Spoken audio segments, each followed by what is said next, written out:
Alright, hello everybody, this is Levi here from the WOClan, and welcome to my newest series on this channel. This is going to be a new series called the Pavelow Gun Show. Yes, it rhymes because it's cool. In this show, we're going to be trying to get the Pavelow with as many weapons as we can. So I'm just going to start off the list with the M4A1 because it's pretty much the first assault rifle, so you get it really soon and everything. And it's just plain off Selma, the very first one. I thought it was fitting, and we'll go down the list from there.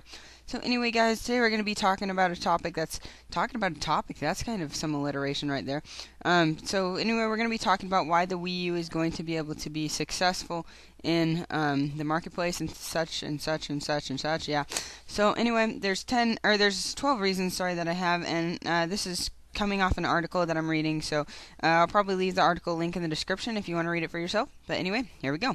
So the first reason is that the touchscreen that they have made is pretty darn cool, and they were the first ones to do this.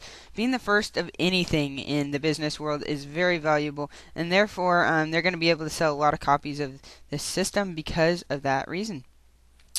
The next reason is that core gamers are going to enjoy the system very, very, very much. Enjoy this system a lot. Enjoy it very much. That's because it's got all the graphical capabilities and more. It's approximately 4 times as powerful as the PS3. It's going to be pretty darn great, everybody, and it's going to appeal both the core gamer audience and the casual audience. So that'll be pretty great. The next reason is that it supports a wide variety of games and control schemes. If you don't know, there's the classic Wii remote, which you can still use if you're used to that. You can use the new Wii U Pro tablet for most games, and you can use the classic controller type thing for the Wii U. I think it's called the Wii U Pro controller. And so there's those I think there's 3 options for that, for different controls and stuff, which is a lot. So people will be able to find what they like and use it. And yeah, so the next reason is that the success of this system has already kind of been I don't know how to call it, maybe pre-predicted. Yeah, pre-predicted. Has been predicted by the success of the DS. If you guys don't know, the DS was pretty much the most successful gaming thing ever by Nintendo. It sold so many copies, guys. Biggest profit ever. Second biggest was probably the Wii.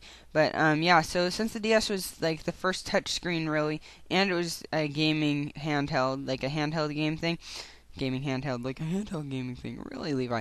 So, and because of those 2 things, it was able to be very successful. And the Wii U is similar. It's going to be the first one to be a tablet, and it'll be a home console too. So those 2 things are pretty good.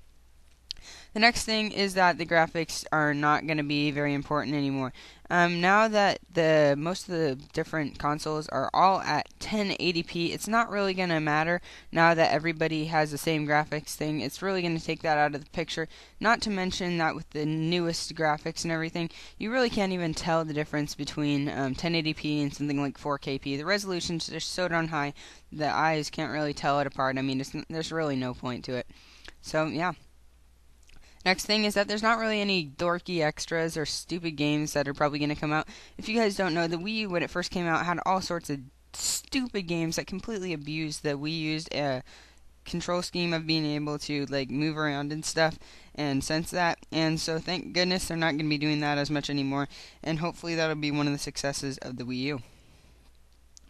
The next thing is that it is not going to have any more like dumbed down version of games, for lack of a better word. If you don't know, the Black Ops game, the Modern Warfare 3 game, and many of the other demanding games that came out on both PS3, Xbox, PC, and Wii. I said both, but I used 4 things. There you go. It's just me for you. There are not going to be any dumbed down versions of those anymore, so you'll always be getting the newest, fullest version of whatever game. That's also important because the Wii has had lots of like fails with not being able to have everything, like the port wouldn't have everything, and so then there'd be glitches and stuff, and so this is going to help a lot more with that. The next thing is that this is something new, guys. This is a really new, discovered idea, really, in home consoles and stuff. So with new things comes success, almost always. Hopefully the Wii U tablet will be just as successful as people are predicting, and yeah. The next thing is that it's still going to be able to support casual gamers, guys. This is still Nintendo. Nintendo knows what they're doing with casual gamers. They've been making Mario for like 20, 30 years. Zelda for 26 years, I believe, with the 25th anniversary being Skyward Sword. They know what they're doing, guys, with casual gamers. They're still going to be able to reel them in, and there's still the same old Wii mode if you want to use that, so they'll be able to use the motion control in that way as well. The next reason is that Nintendo is an innovator, guy. The company of Nintendo innovates a lot. Sorry, I'm really failing with my wording here, but Nintendo is they're able to innovate so well, guys. They created so much new stuff, and it always turns out great. So yeah. The next reason is that developers have gained so much experience with all the different consoles they've put out. This is, I believe, the 8th generation of consoles for Nintendo, so they really know what they're doing, guys. They've learned from their mistakes, and they're not going to try and make any more. They made a small mistake with the Wii towards the end of its life cycle, but hopefully they've learned from that, and they won't make it with the Wii U. And finally, guys, so the last thing that is going to be pretty important about the Wii U is they're finally taking third-party support seriously. There's going to be a really large variety of games in the third party, which is very valuable because they're able to make more detailed games because they are not completely focused on consoles. And finally, they're going to be taking the internet more seriously because the PS3 and the Xbox has much more advanced internet systems with their PSN and Xbox Live, and that helps propel them to a greater success in the long run. So anyway, guys, thanks for watching this video. If you made it all the way through, perhaps I earned a like, being that I'm an amateur commentator, and I'm still trying to grow my channel. So anyway, guys, thanks for watching. I'll see you later, and bye.